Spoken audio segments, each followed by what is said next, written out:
Welcome to our YouTube channel.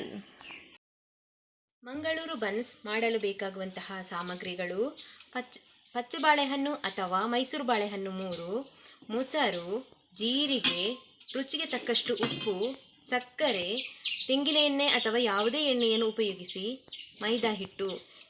ಇದನ್ನು ಮೈಸೂರು ಪಚ್ಚೆ ಬಾಳೆಹಣ್ಣನ್ನು ಸಿಪ್ಪೆ ತೆಗೆದು ಮಿಕ್ಸಿ ಜಾರಿಗೆ ಹಾಕಿಕೊಳ್ಳಿ. ಇದಕ್ಕೆ ಸಕ್ಕರೆಯನ್ನು ನಾವು ಸೇರಿಸಬೇಕು. ಸಕ್ಕರೆಯನ್ನು ಸೇರಿಸಿ ಒಟ್ಟಿಗೆ ನಾವು ರುಬ್ಬಿಕೊಳ್ಳಬೇಕು. ಚಂದ ಪೇಸ್ಟ್ ಮಾಡಿ ಬಾಳೆಹಣ್ಣನ್ನು ಮತ್ತು ಸಕ್ಕರೆಯನ್ನು ಈ ಹದಕ್ಕೆ ಕಲಸಿಕೊಂಡು ಒಂದು ಪಾತ್ರೆಗೆ ವರ್ಗಾಯಿಸಿಕೊಳ್ಳಿ. ನಂತರ ಇದಕ್ಕೆ ಸ್ವಲ್ಪ ಮೊಸರು, ಸ್ವಲ್ಪ ಜೀರಿಗೆ ಎಷ್ಟು ಬೇಕಾದರೂ ಹಾಕಿಕೊಳ್ಬೋದು ನೀವು, ಸ್ವಲ್ಪ ಉಪ್ಪು, ಸ್ವಲ್ಪ ತೆಂಗಿನ ಎಣ್ಣೆ, ನಂತರ ಮೈದಾ ಹಿಟ್ಟನ್ನು ಒಂದು ಕಪ್ಪಿನಷ್ಟು ಮೈದಾ ಹಿಟ್ಟನ್ನು ಹಾಕಿ ಬೇಕಾದಷ್ಟು ಹಾಕಿ ಈ ಪೇಸ್ಟಿಗೆ ಎಷ್ಟು ಬೇಕಾಗುತ್ತೋ ಅಷ್ಟು ಹಾಕಿ ಕಲಸಿಕೊಳ್ಳಿ. ಎಲ್ಲಾದರೂ ಹಿಟ್ಟು ಕಲಸಿದ್ದು ನೀರಾದರೆ ಸ್ವಲ್ಪ ಮೈದಾ ಹಿಟ್ಟನ್ನು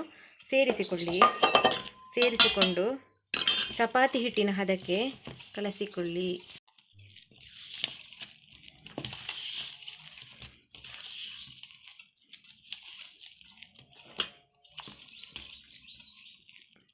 ಇದಕ್ಕೆ ಇನ್ನೂ ಸ್ವಲ್ಪ ಮೈದಾ ಹಿಟ್ಟನ್ನು ಸೇರಿಸಿಕೊಳ್ಳಿ. ಇದು ಸ್ವಲ್ಪ ನೀರಾಗಿದೆ.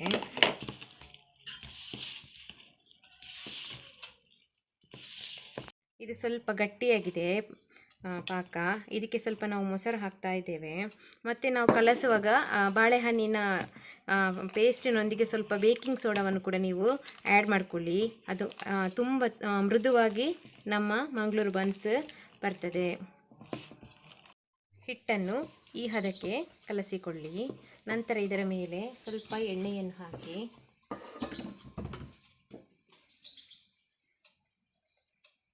ಇದರ ಮೇಲೆ ನಾವು ಇವಾಗ ತೆಂಗಿನ ಎಣ್ಣೆಯನ್ನು ಹಾಕ್ತಾ ಇದ್ದೇವೆ. ನೀವು ಯಾವ ಎಣ್ಣೆ ಬೇಕಾದರೂ ಕೂಡ ಉಪಯೋಗಿಸಬಹುದು. ಇದನ್ನು ನಾವು 6 ರಿಂದ 7 ಗಂಟೆ ನಾವು ಇದನ್ನು ನೆನೆಯಲು ಬಿಡ್ತೇವೆ. ಮತ್ತೊಮ್ಮೆ ಇದನ್ನು 6 ರಿಂದ 7 ಗಂಟೆಯಾದ ನಂತರ ಮತ್ತೊಮ್ಮೆ ಇದನ್ನು ಚೆನ್ನಾಗಿ ನಾದಿಕೊಳ್ಳಿ. ನಾದಿಕೊಂಡ ನಂತರ ಚಪಾತಿಯಿಂದ ಸ್ವಲ್ಪ ದೊಡ್ಡ ಗಾತ್ರದ ಒಂದು ಉಂಡೆಯನ್ನು ತಗೊಂಡು ಅದಕ್ಕೆ ಸ್ವಲ್ಪ ಮೈದಾ ಹಿಟ್ಟು ಹಾಕಿ ಮೈದಾ ಹಿಟ್ಟಲ್ಲಿ ಅದ್ದಿ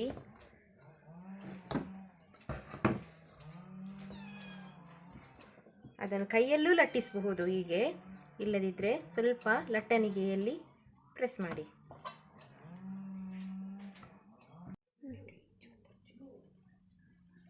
ಎಣ್ಣೆ ಚೆನ್ನಾಗಿ ಕಾದ ನಂತರ ಲಟ್ಟಿಸಿದಂತಹ ಮೈದಾದ ಪಾಕವನ್ನು ಅದಕ್ಕೆ ಹಾಕಿ ಚೆನ್ನಾಗಿ ಹುಬ್ಬಿ ಬರ್ತದೆ. ಸಣ್ಣ ಉರಿಯಲ್ಲಿ ಚಂದ ಬೇಯಿಸಿ ಗೋಲ್ಡನ್ ಬ್ರೌನ್ ಕಲರ್ ಬರಬೇಕು. ಗೋಲ್ಡನ್ ಬ್ರೌನ್ ಬಂದ ನಂತರ ಇದನ್ನು ತೆಗೆಯಬೇಕು. ನೋಡಿ, ಇವಾಗ ಮಂಗಳೂರು ಬನ್ಸ್ ರೆಡಿಯಾಗಿದೆ. ಇದು ಹೇಗೆ ಬಂದಿದೆ ಅಂತ ಇವಾಗ ನೋಡೋಣ. ನೋಡಿ, ಇಲ್ಲಿ ಎಷ್ಟು ಮೃದುವಾಗಿ ಸ್ಪಾಂಜ್ ಥರ ಬಂದಿದೆ.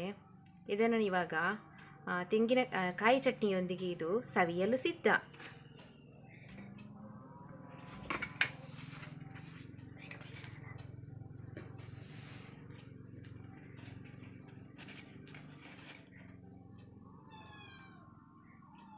ಲೈಕ್ ಮಾಡಿ, ಶೇರ್ ಮಾಡಿ, ಸಬ್ಸ್ಕ್ರೈಬ್ ಮಾಡಿ.